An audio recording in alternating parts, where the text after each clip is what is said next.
एक पुरानी टपकती हुई छोटी सी ढाबा। बाहर तेज तूफानी बारिश हो रही है। किशोरी थकी हुई लेकिन हिम्मत वाली एक पुरानी मिट्टी के चूल्हे पर पराठे सेक रही है। उसके चेहरे पर पसीना और गहरी चिंता है। उसका पति खेत में काम करते समय लगी चोट के कारण पैर पर पट्टी बांधे एक टूटी खटिया पर दर्द से करहा रहा है। किशोरी स्वयं से बड़बड़ाते हुए पराठा पलटते हुए कहती है, हे भगवान, ये बारिश तो रुकने का नाम ही नहीं ले रही। 2 दिन से एक भी ग्राहक नहीं आया। कृषि ऋण की ईएमआई भरने के लिए जो थोड़े बहुत पैसे जोड़े थे वो भी घर खर्च के लिए निकल गए। कल बैंक वाले आएंगे तो उन्हें क्या मुंह दिखाऊंगी। तभी ईश्वर दर्द से करहाते हुए कहता, किशोरी, छोड़ दो अब। इस तूफानी बारिश में पराठे खाने कौन आएगा? तुम भी आकर बैठ जाओ, अपनी तबीयत खराब कर लोगी। ये बैंक का कर्जा और ये दर्द तो मेरी जान लेकर ही छोड़ेगा। किशोरी चेहरे पर झूठी मुस्कान लाते हुए कहती है, अरे आप चिंता मत कीजिए जी, कोई ना कोई जरूर आएगा। मेरे हाथों के पराठों की महक बहुत दूर तक जाती है। आप कर्जे की फिक्र छोड़कर आराम कीजिए, मैं हूँ ना, सब ठीक हो जाएगा। किशोरी ढाबे के बाहर देखती है। सड़क पूरी तरह से सुनसान है। बारिश का पानी ढाबे के अंदर भर रहा है। वो एक बाल्टी से पानी बाहर निकाल रही है। उसकी साड़ी आधी भीग चुकी है। उसका संघर्ष साफ दिखाई दे रहा है।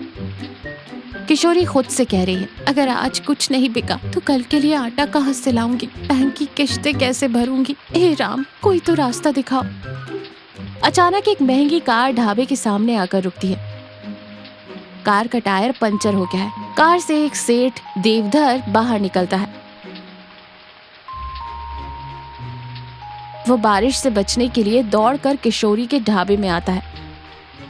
देवधर कपड़े झाड़ते हुए कहता है, उफ, एक तो ये आफत की बारिश और ऊपर से कार का टायर भी इसी सुनसान जगह पर पंचर होना था। फिर किशोरी की तरफ देखकर कहता है, बहन जी, यहाँ आसपास कोई मैकेनिक मिलेगा क्या? बाबूजी, यहाँ आसपास कोई मैकेनिक नहीं है और इस भयंकर बारिश में तो कोई भी नहीं मिलेगा।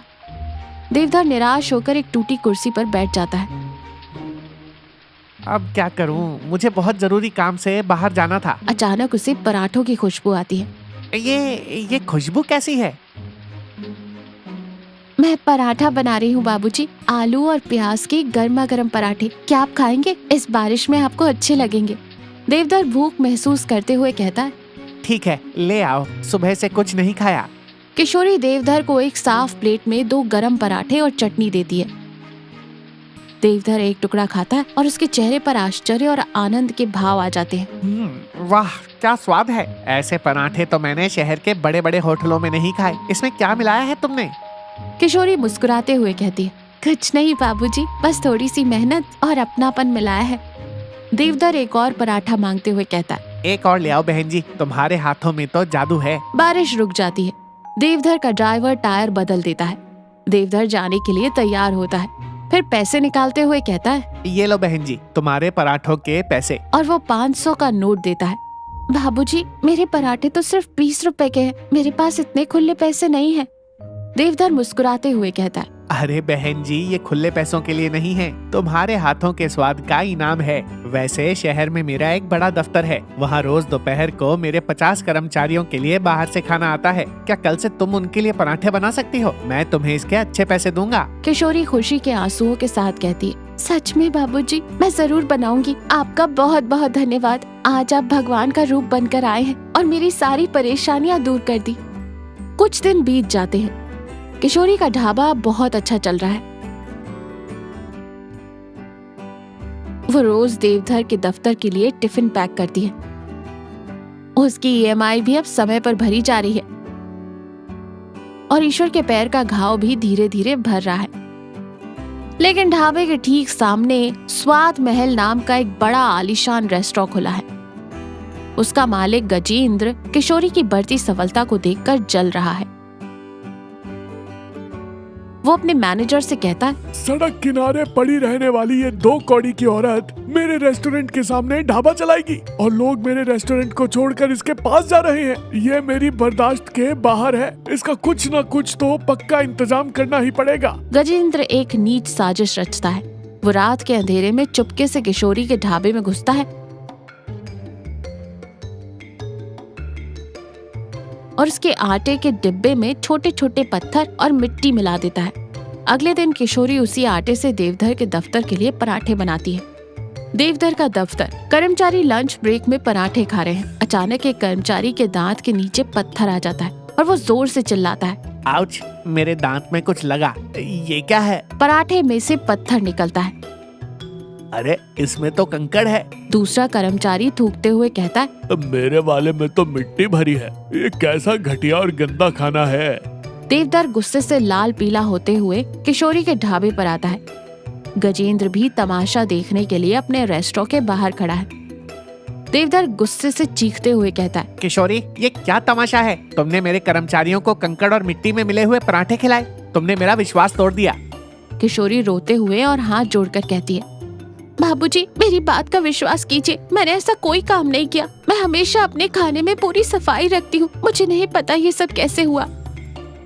अरे सेठ जी, इन सड़क किनारे वालों की नीयत ऐसी ही होती है। थोड़े से लालच में आकर कुछ भी मिला देते हैं। आप जब चाहे मेरे साफ सुथरे रेस्टोरेंट से शुद्ध खाना मंगवा सकते हैं। देवधर गजेंद्र की बात सुनकर किशोरी का ऑर्डर तुरंत रद्द कर देता है। किशोरी पूरी तरह टूट जाती है। रात के समय वो रोते हुए अपना ढाबा साफ कर रही थी।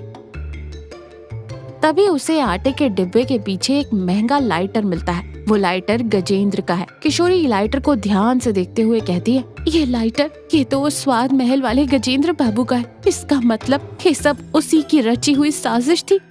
अगले दिन किशोरी वो लाइटर लेकर सीधा देवधर के दफ्तर पहुंचती है।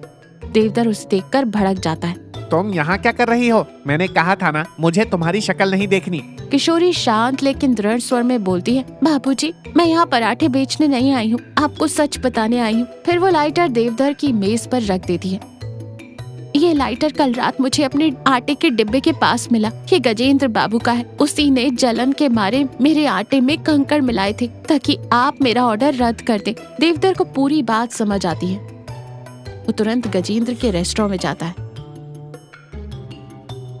गजेंद्र अपने दोस्तों के साथ बैठा ठहाके लगा रहा है। देवधर गुस्से में लाइटर दिखाते हुए कहता है, गजेंद्र, ये तुम्हारा ही है ना? मेहनत से अपनी रोजी रोटी कमाने वाली एक गरीब औरत के पेट पर लात मारने के लिए तुमने इतनी नीच हरकत की? शर्म नहीं आई तुम्हें?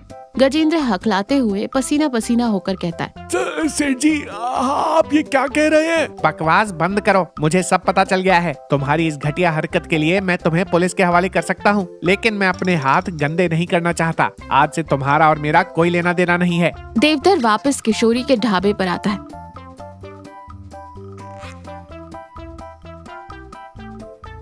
वो हाथ जोड़कर उससे माफी मांगता है।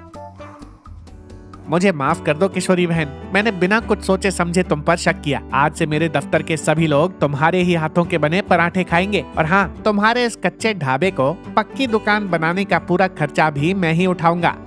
किशोरी खुशी के आंसुओं के साथ मुस्कुराते हुए कहती है, आपका बहुत बहुत धन्यवाद बाबूजी। कुछ महीनों बाद किशोरी का ढाबा अब एक पक्की, साफ सुथरी और बड़ी दुकान बन चुका है। उसका नाम है ईमानदारी के पराठे। बैंक का सारा कर्जा उतर चुका है और ईश्वर भी अब पूरी तरह से ठीक होकर दुकान में किशोरी की मदद कर रहा है। दूसरी ओर गजेंद्र का रेस्टोरेंट ग्राहकों की कमी के कारण बंद होने की कगार पर पहुंच गया है। गजेंद्र उदास और दिवालिया होकर अपने खाली रेस्टोरेंट के बाहर बैठा है। तो देखा, सत्य और ईमानदारी का रास्ता हमेशा कठिन होता है, लेकिन जीत अंत में उसी की होती है। दूसरों का बुरा चाहने वालों के पास उनके बुरे कर्म लौट कर जरूर आते हैं।